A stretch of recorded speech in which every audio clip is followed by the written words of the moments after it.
Assalamualaikum warahmatullahi wabarakatuh. Selamat pagi Bapak Ibu semua.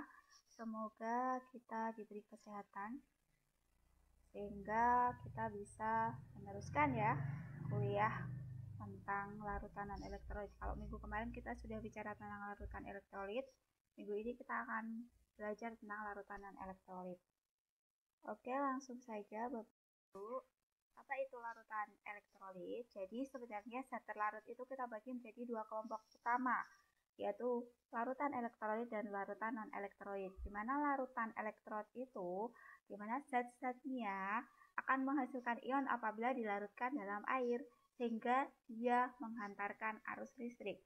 Seperti kita ingat kemarin, kita di larutan elektrolit kita belajar reaksi oksidasi reduksi, ada isolator, ada konduktor, dan ada beberapa rumus yang terkait dengan larutan elektrolit.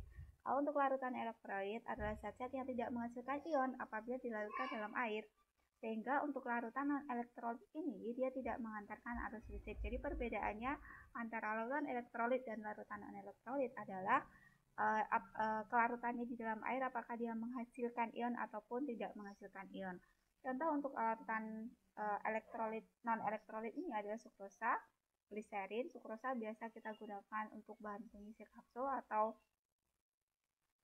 bahan dalam pembuatan obat. Gliserin juga naftalena dan juga urea. Saran konsentrasi yang akan kita bahas di materi kali ini yaitu tergantung konsentrasi larutan, dan konsentrasi larutan ini dinyatakan dalam beberapa rumus. Nanti kita akan bahas satu-satu terkait molaritas, apakah itu molaritas, apa perbedaannya molaritas dengan fraksi mol, dan juga apakah kadar, satuan kadar di sini adalah persen. Jadi konsentrasi larutan adalah besaran yang menyatakan jumlah zat tertentu, baik itu dalam mol, baik itu dalam fraksi mol, baik itu dalam persen. Oke, untuk molaritas adalah jumlah mol zat terlarut. Molaritas satuannya adalah di sini akan membahas jumlah mol zat terlarut dalam liter. Satuannya adalah liter. Dengan rumus molaritas adalah jumlah mol. Jumlah mol di sini biasanya rumusnya adalah gram per AR atau gram per MR dibagi volume dari pelarutnya. Volumenya di sini dalam liter. Kalau molaritas larutan itu juga memiliki rumus yang lain, yaitu terkait dengan massa jenis larutan itu dengan persen kadar, kemudian dengan massa molar. Massa molar kita ketahui lagi kalau dia molaritas adalah gram dibagi bisa AR, bisa MR dari masing-masing pelarut yang akan kita hitung. Sedangkan kemolaran larutan itu biasanya digunakan dalam fungsinya adalah untuk menghitung pengenceran. Pengenceran ini dapat diubah atau ditambahkan dalam zat terlarut atau ditambahkan dalam pelarut. Misalnya Bapak Ibu mau menggunakan etanol 96%, padahal yang tersedia di situ adalah etanol 70%. Itu dapat dihitung dengan menggunakan rumus M1V1 dan juga M2V2. Contoh, di sini ada contoh soal Bapak Ibu, suatu larutan HNO3 berkadar 94,5% dan memiliki massa jenis 1,25 gram per mili. Kita diminta menghitung molaritas kemolaran larutan. Ya, berarti di situ ada rho, berarti kita tinggal mencari molnya berapa. Kemudian di sini kalau jumlah air yang harus ditambah ke dalam 100 mili HNO3, berapa M-nya supaya menjadi 3M. Oke, jawabannya sudah jelas sekali. Jadi 1,25 itu adalah rho-nya dikali 94,5 dikali 10 dibagi MR dari HNO3 adalah 63. Satuannya yang kita dapat adalah 18,75. Kemudian berapakah volume airnya? Dengan perhitungan kemolaran M1V1, M2V2, kita dapat V2 625 mili. Tapi di sini kita cari berapa volume airnya. Sehingga volumenya 625 mili kita kurangi volume larutan 100 mili, sehingga volume airnya menjadi 525 mili. Soal selanjutnya, di sini diminta untuk menghitung molaritas mula-mula dari yang diketahui asam sulfat 4,9 gram dilaturkan dalam 2 liter air. Jadi volumenya diketahui air, kemudian sini silahkan menghitung AR atau MR-nya, dicari molaritas, kemudian kemolaran. Jika 100 ml larutan ditambah 400 ml air. Ada di slide selanjutnya. Oke, sangat jelas M-nya. Kemudian yang kedua, mencari M2-nya dengan rumus V1M1, V2M2, ketemu M2-nya 0,005. Kemudian yang ke C adalah mencari M campuran. Rumusnya tinggal memasukkan Bapak Ibu M1 kali V1. M1-nya adalah 2. Dikali V1-nya 0,025. Ditambah 0,5. M2-nya 0,005. Dibagi V total, yaitu 4. Hasilnya M campuran adalah 0,013125.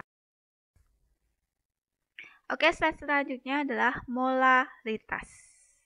Kalau tadi kita sudah membahas tentang molaritas, sekarang kita akan beranjak ke molaritas. Jangan salah, kalau molaritas ini lambangnya adalah huruf M kecil, di mana molaritas adalah jumlah mol zat terlarut dalam 1 kilo pelarutnya. Kalau molaritas dalam 1 liter pelarut. Jelas perbedaannya, molaritas dan molaritas. Molaritas adalah jumlah mol terlarut per massa pelarut. Kalau molaritas tadi jumlah mol per volume dalam satuan liter.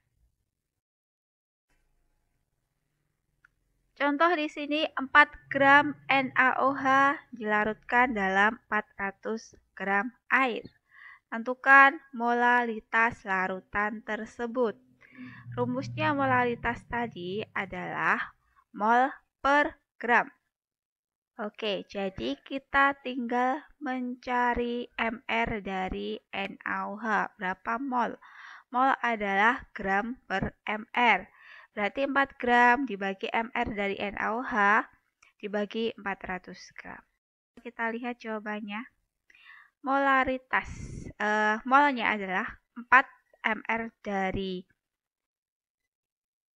MR-nya diketahui 40, jadi 0,1 mol dibagi berapa gram? 0,4 gram. Jadinya adalah 0,25 M. Sangat jelas saya rasa. Kemudian kita beranjak ke fraksi mol. Fraksi mol X adalah perbandingan jumlah mol zat X dengan total mol yang ada dalam larutan. Jadi di sini kita menjumlahkan mol dari zat yang sedang kita hitung atau zat X dengan total mol yang ada di dalam larutan. Karena di dalam larutan itu pasti ada yang namanya zat terlarut, pasti ada yang namanya pelarut. Coba diperhatikan, kalau untuk menghitung fraksi mol terlarut, zat yang terlarut itu adalah mol zat yang terlarut dibagi mol zat yang terlarut ditambah mol pelarutnya. Kebalikannya kalau kita mencari fraksi mol dari pelarutnya. Jadi mol pelarut kita bagi mol dari terlarut ditambah mol pelarut.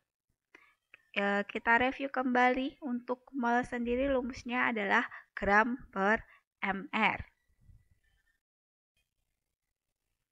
Kemudian hubungan antara fraksi mol terlarut dengan pelarut adalah jumlah fraksi mol terlarut ditambah fraksi mol zat pelarut adalah 1.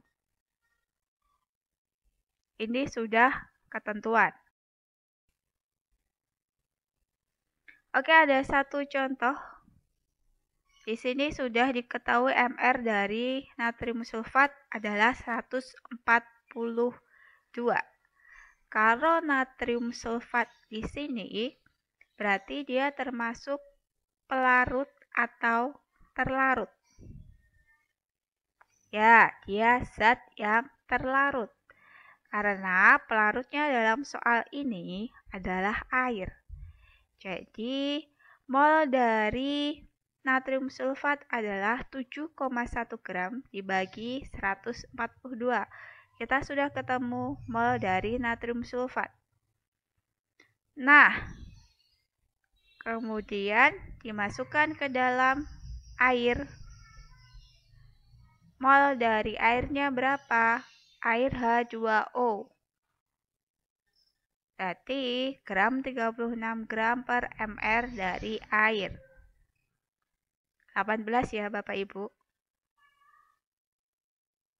O itu 16, H itu 1. 1 H2 2 ditambah 16 18.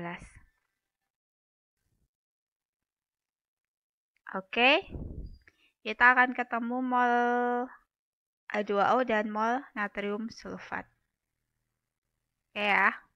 Di sini sudah ketemu molnya. Tinggal kita mencari fraksi. Yang poin penting di sini adalah A dan B. Untuk C dan D tidak dihiraukan. Oke. Untuk A, fraksi mol zat yang terlarut karena dia natrium sulfat. Jadi, molaritas mol dari natrium sulfat adalah 0,05 dibagi mol dari natrium sulfat 0,05 ditambah mol dari airnya. Kita akan dapat fraksi molnya dari fraksi mol terlarut. Kalau fraksi mol pelarut, Bapak Ibu boleh hitung dengan rumus yang sama dengan rumus A. Jadi kalau fraksi mol pelarut adalah mol pelarut dibagi mol pelarut plus mol terlarut. Boleh. Tapi alangkah lebih efisien kalau kita hitung dengan 1 minus 0,024. Karena apa? Karena fraksi mol pelarut dan fraksi mol terlarut, kalau kita tambahkan tadi, hasilnya adalah 1. Jadi, fraksi mol H2O bisa kita cari dengan 1 dikurangi 0,024. Akan ketemu hasilnya adalah 0,976. Oke, selanjutnya adalah kadar zat terlarut persen dalam persen. Akan kita bedakan menjadi 4 Bapak Ibu, yaitu kadar terlarut massa, kadar terlarut volume, kadar terlarut massa volume, dan kadar terlarut volume massa. Oke, rumusnya sudah dituliskan di situ dengan urut beserta keterangannya setiap rumus. Contohnya, di situ sudah ada contohnya. Soalnya sebanyak 100 ml Ca2H6O dengan Rho 0,8 gram per mili ditambahkan ke 400 ml air. Jika Rho larutan adalah 0,9 gram per mili, tentukan 4 macam kadar terlarutnya. Jadi di sini kita diminta mencari 4 macam kadar terlarut yang ada sudah di bagian slide sebelumnya. Jadi kita tinggal mengambil rumusnya, kemudian kita masukkan angka yang ada di soal ke dalam rumus. Coba kita cek slide. Nah, di sini diketahui dari soal Bapak Ibu, volume etanol, M etanol, volume larutan etanol, M larutan etanol. Kemudian kita masukkan satu-satu ke dalam rumus yang sudah tersedia. Hasilnya sudah ketemu. Oke, diagram fase menunjukkan sifat koligatif larutan berupa penurunan tekanan uap, kenaikan titik didih, dan penurunan titik beku. Sifat koligatif yang mempengaruhi memang ada 3 larutan, yaitu penurunan tekanan uap, kenaikan titik didih, dan penurunan titik beku. Oke, di sini untuk diagram fasenya dapat dilihat sekilas. Ada beberapa keterangan kesetimbangan padat gas, kesetimbangan cair padat, kesetimbangan cair gas, kesetimbangan padat gas, terkait kesetimbangan atau wujud zat yang minggu lalu sudah saya share materinya. Mungkin ada beberapa yang kurang jelas, nanti bisa ditanyakan lagi ya Bapak Ibu atau diulang lagi. Penurunan tekanan uap dulu. Kita akan bicara terkait penurunan tekanan uap. Penurunan tekanan uap atau delta P. Apa itu? Dia didefinisikan sebagai penurunan tekanan uap larut yang ditimbulkan oleh zat terlarut pada suhu konstan. Jadi yang dipengaruhi adalah tekanan uap pelarutnya. Ditimbulkan oleh siapa? Ditimbulkan oleh zat terlarut. Kemudian yang kedua adalah tekanan uap larutan. Tekanan yang ditimbulkan uap jenuh larutan. Apa itu uap jenuh larutan? Uap jenuh ini akan terbentuk dalam suatu ruangan jika ruangan dipenuhi uap air sampai terjadi kesetimbangan antara air dengan uap air. Atau kita kenal dengan istilah laju penguapan sama dengan laju pengembunan. Semakin besar tekanan uap, semakin mudah suatu larutan menguap membentuk uap jenuh. Ya, kalau tekanan uapnya semakin tinggi, larutan akan semakin cepat menguap. Tekanan uap larutan didasarkan atas tekanan uap pelarut, di mana tekanan uap larutan ini dipengaruhi oleh 3 faktor. Yang pertama adalah konsentrasi zat terlarut, gaya tarik-menarik antara partikel, suhu dan energi kinetik dari suatu molekul. Di mana konsentrasi zat terlarut ini berbanding terbalik. Kalau tekanan uap larutannya tinggi, konsentrasi zat terlarutnya akan turun. Kalau gaya tarik-menarik antara partikelnya rendah, tekanan uapnya akan naik. Sedangkan semakin tinggi suhu dan energi kinetik molekul, semakin tinggi tekanan uap suatu larutan. Kita akan mengenal hukum Raoult. Jadi di sini menjelaskan bahwa fraksi mol pelarut ternyata mempengaruhi tekanan uap larutan. Fraksi mol kita sudah bahas fraksi mol pelarut dan fraksi mol terlarut yang ada di slide sebelumnya. Tekanan uap larutan, satuannya mmHg atau atmosfer ATM, adalah fraksi mol pelarut dikali tekanan uap pelarut murni. Pelarut murni juga memiliki satuan yang sama dengan tekanan uap larutan, yaitu mmHg atau ATM, atmosfer. Penurunan tekanan uap. Apa yang mempengaruhi penurunan tekanan uap? Di sini adalah fraksi mol terlarut. Penurunan tekanan uap dapat dirumuskan dengan dapat dipengaruhi oleh penurunan fraksi mol terlarut.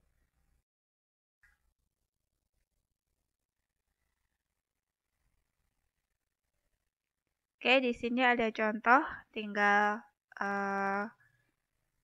dimasukkan di rumus sebelumnya. Ini mudah. Nah, di sini sudah ada kuncinya yang sudah saya berikan. Ya, delta P dan P tadi tinggal dimasukkan ke dalam rumus penurunan tekanan. Oke, sekarang kita ke kenaikan titik didih dan penurunan titik beku. Sebelumnya kita akan mengenal apa itu titik didih dan juga titik beku. Perbedaan antara titik didih dan titik beku. Titik didih adalah titik di mana air itu mendidih. Titik didih air biasanya 100 derajat Celcius.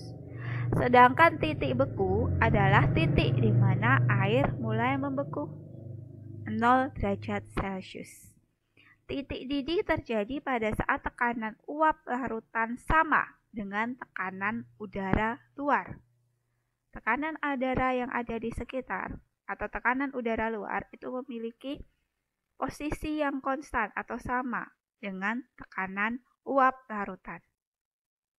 Semakin rendah tekanan udara di luar atau suhu udara di luar, maka semakin rendah titik didih. Sehingga air lebih cepat mendidih di tempat yang tinggi. Di sini sudah ada tabel perbedaan menguap dan mendidih. Oke, kita akan terangkan satu-satu. Menguap, untuk definisinya Bapak Ibu, menguap adalah perubahan wujud air dari cair menjadi uap. Itu sudah pasti dan saya yakin sudah paham. Mendidih juga naik dan pecahnya uap air ke permukaan air. Contohnya kalau ibu-ibu di dapur merebus air. Itu ya, kalau ada pecahan uap air ke permukaan air, itu dinamakan mendidih. Kemudian menguap terjadi di seluruh bagian air, tidak terkecuali. Menguap terjadi di seluruh bagian air. Misalnya, menguap bisa saat destilasi atau saat penyulingan, atau mungkin pernah mengenal metode reflux atau sokretasi menggunakan labu alas bulat. Nah, di situ ada pemanasan. Pemanasan akan menyebabkan pelarut atau sampel yang ada di dalam labu alas bulat itu akan naik, sehingga terjadi penguapan yang oleh kondensor uap tersebut akan dirubah kembali menjadi tetes-tetes zat. Seperti itu. Itu adalah menguap. Jadi menguap di sini terjadi di seluruh bagian air kalau di situ menggunakan air.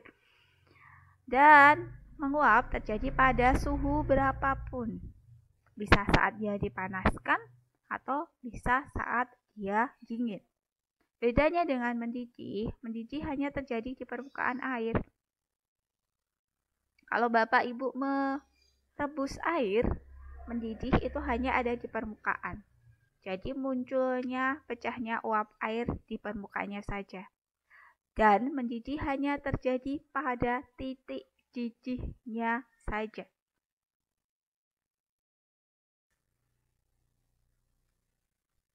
Titik didih air sudah saya singgung tadi 100 derajat Celcius. Kenapa? Karena pada suhu tersebut tekanan uap air sama dengan 760 mmHg. Ya, dimana tekanan uap air kalau mendidih tadi memiliki tekanan sama dengan titik didih memiliki tekanan yang sama dengan suhu luar atau 1 atmosfer tekanan udara di permukaan laut. Kalau titik beku terjadi pada saat tekanan uap larutan sama dengan tekanan uap padat. Di sini air memiliki titik beku 0 derajat Celcius. Oke. Kita kenal lagi namanya kenaikan titik didih delta TB dan juga penurunan titik beku delta TF. Untuk rumusnya sudah ada keterangan di situ, nanti bisa dilihat ulang beserta keterangannya, yaitu delta TB kenaikan titik didih dalam satuan derajat Celcius sama dengan penurunan titik beku dalam satuan derajat Celcius. Kalau kita bicara wujud zat, gas pada cair, kemarin kita bicara suhunya Kelvin, tapi kalau untuk kenaikan titik didih atau penurunan titik beku, itu suhunya derajat Celcius. Oke, di sini ada soal larutan non-elektrolit mendidih pada suhu 100,2 derajat Celcius. Berapa titik beku jika Kf air 18 derajat Celcius dan Kb air 0,5 Celcius? Oke, jawabannya sudah ada di sana.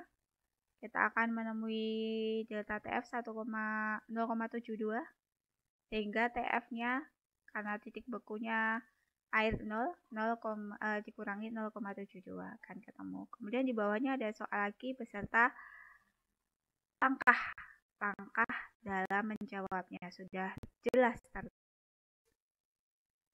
Oke, kita bicara tekanan osmotik larutan. Kita akan mengenal osmosis, tekanan osmotik. Jadi osmosis ini apa? Kemudian rumus dari tekanan osmotik apa? Osmosis adalah perpindahan air dari pelarut murni yang hipotonik ke larutannya yang hipertonik melalui membran semi permeabel. Biasanya di sini dua buah sistem yang sama yang dihasilkan, mana konsentrasinya juga sama, isotonik. Kita lebih mengenalnya isotonik. Di sini tekanan osmotik larutan dapat dirumuskan nRT atau PMRT. Oke, untuk soalnya juga sudah ada penjelasan beserta jawabannya. Saya harap Bapak Ibu jelas dengan jawaban-jawaban yang sudah tertuliskan di sini. Kalau waktu luang boleh dioret-oret gitu. Kalau sedang gabut, kalau bahasa anak mudanya. Ke osmosis balik lagi di sini. Osmosis balik perpindahan pelarut dalam larutan ke pelarut murninya. Tapi di sini pelarut murninya dibatasi oleh membran semi permeabel. Di mana osmosis balik ini terjadi jika pada permukaan larutan memiliki tekanan. Dan tekanannya ini melebihi tekanan osmotik. Ada rumus faktor Van Hoff, yaitu nilai yang mempengaruhi konsentrasi larutan pada berhitungan sifat koligatif larutan. Nah, di sini ada faktor Van Hoff-nya. Kita kenal dengan I sama dengan 1 ditambah jumlah ion kurang 1 dikali derajat ionisasi. Faktor ini biasanya mempengaruhi jumlah mol zat terlarut dalam perhitungan sifat koligatif. Nah, rumus sifat koligatif terkait larutan elektrolit tunggal, yaitu kita akan mengenal terkait penurunan tekanan uap, kenaikan titik didih dan penurunan titik beku, tekanan osmotik di mana semua ini menggunakan faktor Van Hoff. Oke, latihannya silahkan dikerjakan terkait ini terkait contoh latihannya. Sebanyak 1,8 gram MOH2 dilarutkan dalam 100 ml air dan mendidih pada 100,2 derajat Celcius. Diminta adalah menghitung air logam pembentuk basa. Jawabannya ada di sini. Kita hitung dulu sifat koligatifnya. I-nya, kalau I-nya ketemu, nanti akan sangat mudah untuk menghitung MR maupun AR-nya. Ya, MR, MOH2 dan juga AR dari M. Jadi kalau MR-nya diketahui, pasti AR-nya akan ketemu. Contoh soal lagi di sini. Jika dianggap mengion sempurna, diminta menentukan titik beku dan juga titik didih larutan. Berapakah titik beku dan titik didihnya? Kalau di situ diketahui berat dari zatnya adalah 6,84 gram. Kemudian ada AR masing-masing dari AL2, SO4, 3, dimana AL-nya adalah 27. Berarti nanti penghitungan MR-nya adalah 27 dikali 2. Kemudian SO4, 3. S-nya 32 dikali 3. O-nya 16 kali 4 kali 3. Jadi nanti akan ketemu MR-nya berapa. Nah, di sini ditanyakan adalah titik beku dan titik didih dari larut. Oke, jawabannya sudah ada. Kenaikan titik beku dan juga titik didih Kalau delta TB itu bukan titik beku ya Bapak Ibu, jangan terbalik. Delta TB adalah titik didih, sedangkan delta TF adalah titik beku. Titik beku air adalah 0, kalau titik didih air atau delta TB adalah 100. Jadi di sini ada acuan suhu 100 derajat Celcius dan juga 0 derajat Celcius. Rumus sifat koligatif untuk larutan elektrolit dengan campuran I yang berbeda-beda. Jika rumusnya menggunakan fraksi mol, itu akan seperti itu, fraksi mol pelarut dan fraksi mol terlarut. Jika rumus menggunakan molaritas akan seperti ini, dan jika rumus menggunakan molaritas akan seperti ini. Jadi mol 1 dikali sifat koligatif tambah mol 2 kali sifat koligatif dan seterusnya. P itu adalah gram total untuk rumus molaritas. Kalau untuk molaritas, V itu adalah volume total dalam liter. Ini contoh dan pengerjaannya. Contoh dan pengerjaannya sudah ada. Saya harap Bapak Ibu bersedia mengorat-orat ya Bapak Ibu. Karena kalau saya bicara saja, Anda membayangkan tapi tidak melakukan sedikit olahraga tangan untuk mengorat-orat ini sehingga ketemu jawaban seperti ini, walaupun di sini ada jawabannya, itu akan lebih mudah apabila Anda melakukan perhitungan-perhitungan. Kok bisa jadi seperti ini? Kenapa bisa jadi angka ini? Walaupun di sini sudah saya coba untuk menuliskan secara lengkap. Oke, lagi di situ sudah ada jawaban. Oke. Sekarang kita ke penetapan sifat koligatif. Sifat koligatif larutan digunakan dalam 3 campuran pendingin, cairan anti beku, dan pencairan salju di jalan. Ini hanya beberapa pemanfaatan dari penetapan sifat koligatif. Contoh untuk campuran pendingin biasanya dibuat dengan menambahkan garam-garam ke dalam es sehingga esnya mencair dan suhu campuran akan turun. Kalau campuran anti beku, jadi cairan anti beku ini akan menurunkan titik beku dan mencegah pembekuan. Cairan anti beku yang baik adalah larut dalam campuran pendinginnya. Dia memiliki viskositas yang juga rendah dan tidak korosif, jadi tidak menimbulkan perubahan fisika maupun kimia yang nanti akan mempengaruhi sampel dan lingkungan sekitarnya. Dan di sini daya hantar panasnya juga baik. Pencairan salju di jalan dilakukan dengan menaburkan garam atau urea ke salju agar titik bekunya turun. Tentunya ini berlaku akan sangat bermanfaat sekali untuk yang tinggal di daerah yang non-tropis atau di daerah dingin yang ada salju.